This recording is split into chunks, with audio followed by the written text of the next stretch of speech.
ए block, B block, C block या अवामी block, general block, इन सब ब्लॉक में से किस ब्लॉक में आपको प्लॉट बुक करवाना चाहिए? यकीनन जब आप इन्वेस्टमेंट के लिए जाते हैं तो आपके माइंड में भी ये सब क्वेश्चंस आते होंगे कि हमें किस ब्लॉक में प्लॉट खरीदना चाहिए, तो किस ब्लॉक में आपको इन्वेस्टमेंट करनी चाहिए और इन ब्लॉक्स में फ़र्क क्या है। जब भी आप किसी सोसाइटी में प्लॉट लेने जाते हैं तो आपको 3 चीज़ें जो हैं वो मेनली अपने माइंड में रखनी चाहिए, या 3 चीज़ें जो हैं उन पर गौर-व-फ़िक्र कर कर फिर अपना प्लॉट बुक करवाना चाहिए। सबसे पहली बात, लोकेशन।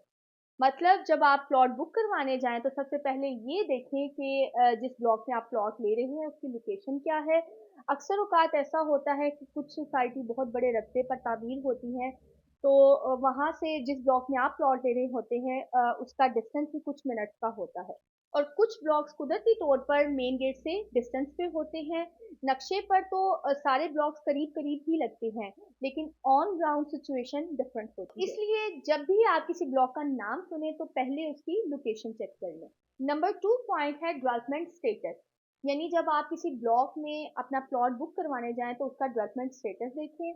जब भी कोई सोसाइटी जो है तमीराती काम शुरू करती है या डेवलपमेंट का काम शुरू करती है तो वो पूरी सोसाइटी पर नहीं करती, बल्कि एक महसूस पॉइंट को मार्क कर कर उस पर डेवलपमेंट का काम शुरू किया जाता है, फिर ग्रेजुअली साथ-साथ जो है बाकी सोसाइटी का काम किया जाता है। तो जब आप प्लॉट बुक करवाने जाएँ तो ये ख़ास तौर पर अपने माइंड में रखें कि जिस ब्लॉक में आप अपना प्लॉट बुक करवा रहे हैं वहाँ पर डेवलपमेंट स्टेटस क्या है।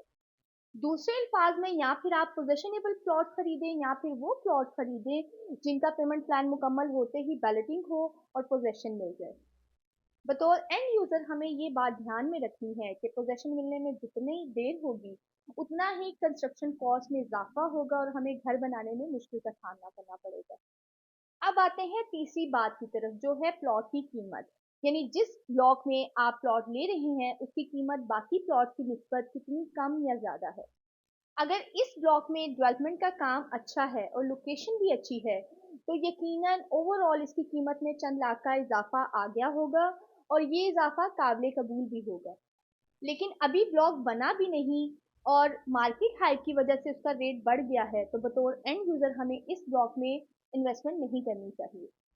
बतौर एंड यूज़र आपको खुद भी सोचना चाहिए, थोड़ी सी स्मार्ट थिंकिंग करनी चाहिए, या फिर किसी अच्छे रियल एस्टेट कंसल्टेंट से मशवरा करना चाहिए।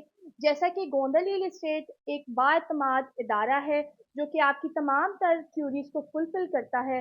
आप गोंदा रियल एस्टेट की टीम से भी रब्ता कर सकते हैं।